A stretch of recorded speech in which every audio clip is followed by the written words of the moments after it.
اللہ الرحمن الرحیم۔ السلام علیکم ناظرین، گزشتہ دنوں پاکستان کے اندر ایک بہت ساری اچھی خبریں ملی، جس کے اندر پاکستان کے سعودی عرب کے ساتھ اچھے تعلقات دوبارہ سے استوار ہوئے، سعودی ولی عہد پاکستان تشریف لائے اور بہت بڑی سرمایہ کاری کا اعلان ہوا۔ آخر میں وزیر اعظم صاحب کی خواہش پہ یا ان کی ریکویسٹ کے اوپر سعودی عرب نے 2107 جو گرفتار پاکستانی تھے ان کو رہا کرنے کا حکم دیا۔ یہ ایک بڑی خوشی کی بات تھی۔ جب خوشی کی خبریں ملتی ہیں تو کچھ میں وہ لوگ بھی یاد آتے ہیں کہ جو لوگ اگنور ہو رہے ہوتے ہیں اس کنٹری میں جو اسلامی جمہوریہ پاکستان کے اندر ہیں، اور جو ان جرائم میں ہیں، وہ نہ تو کسی قتل کے اندر ہیں، نہ انہوں نے کوئی کرپشن کی ہے، نہ چوری کی، نہ ڈاکہ مارا، نہ کوئی رازداری کی، نہ کوئی اس قسم کے الزامات ہیں ان کے اوپر۔ وہ ان لوگوں کو گرفتار کیا گیا کہ ان کے لواحقین کو یہ آج تک سمجھ نہیں آتی کہ ان کو گرفتار کس بنا پہ کیا گیا۔ میں آگے چل کے بتاؤں گا کہ وہ کس جرم کے اندر ہیں۔ ان کا تعلق جماعت احمدیہ سے ہے، اور آپ کو بتائیں گے کہ وہ لوگ بہت چھوٹی چھوٹی چیزوں کے اوپر، یعنی کہ آپ اندازہ لگائیں کہ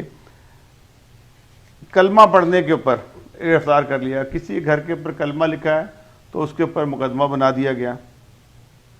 بسم اللہ الرحمن الرحیم شادی کارڈ پہ لکھا گیا تو دولہا کو بھی اس کے والد صاحب کو گرفتار کر لیا گیا۔ ان کی ضمانتیں نہیں ہوتی کیونکہ یہ اتنا بڑا جرم ہے، کوئی حد نہیں۔ السلام علیکم لکھنے پہ یا کہنے پہ گرفتار کر لیا گیا۔ یہ بہت بڑا جرم ہے۔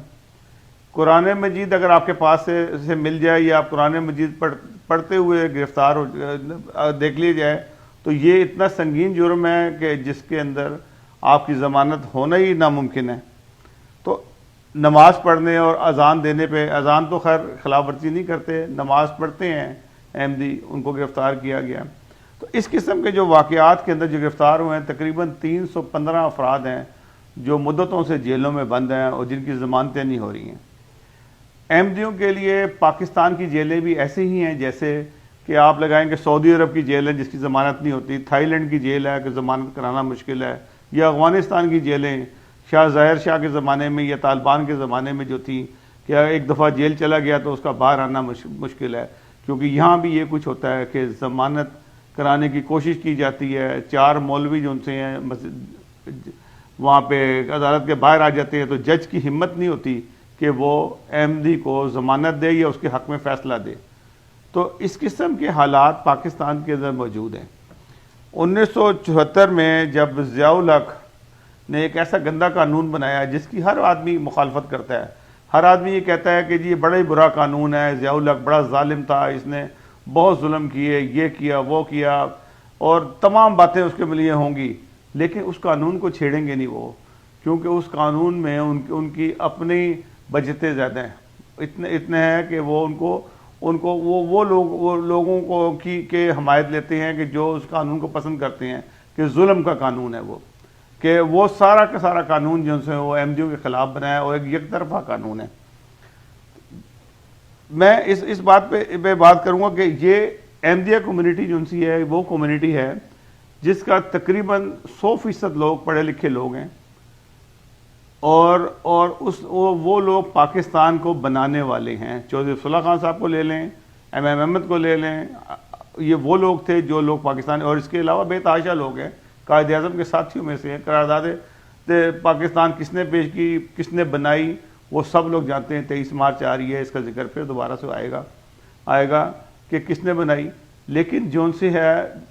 ان کی نسلوں کو اگنور کیا گیا اور ان کے خلاف قانون بنایا گیا۔ میں عمران خان صاحب کی بہت عزت کرتا ہوں، اور یہ نہیں میں کہتا کہ میں نے کیا کچھ کیا اس کے لیے، میں صرف یہ کہتا ہوں کہ آپ انصاف کی بات کرتے ہیں، خدا را آپ انصاف پاکستان میں بھی کریں، اور یہ تو دیکھیں کہ یہ جو لوگ جن کا میں ذکر کر رہا ہوں ان کو آپ نے کس بے رحمی سے جیلوں میں بند کیا ہوا ہے، اور ان کے جرائم کیا ہیں۔ انہوں نے کوئی کرپشن نہیں کی۔ آپ کرپشن والوں کو تو آج بھی پھر رہے ہیں، وہ اب 6 مہینے سے آپ آئے ہوئے ہیں۔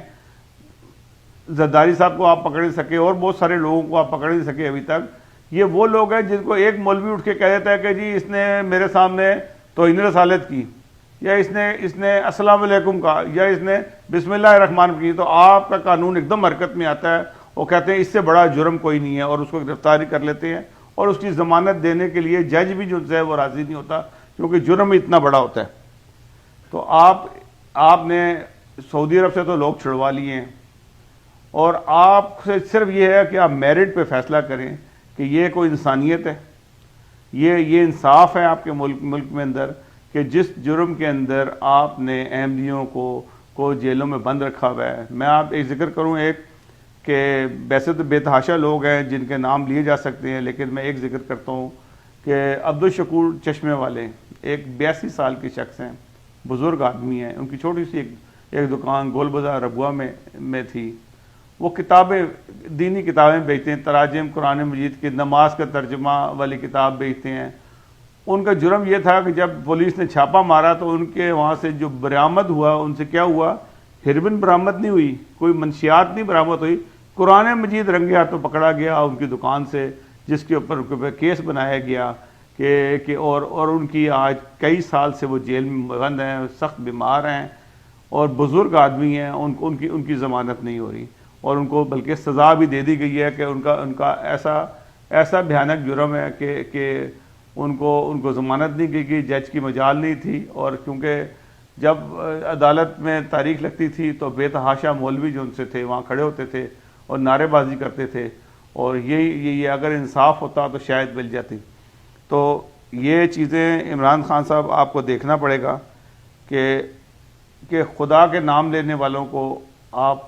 اتنا تنگ نہ کریں کہ خدا تعالیٰ کی لاٹھی بے آواز ہے، کہیں آپ پہ نہ پڑ جائے۔ آپ اچھے کام کر رہے ہیں تو مزید دلیری کے ساتھ اچھے کام کریں، خدا تعالیٰ آپ کے ساتھ ہوگا۔ اگلے پروگرام تک کے لیے ناظرین اجازت دیجیے گا۔ اللہ حافظ ناصر۔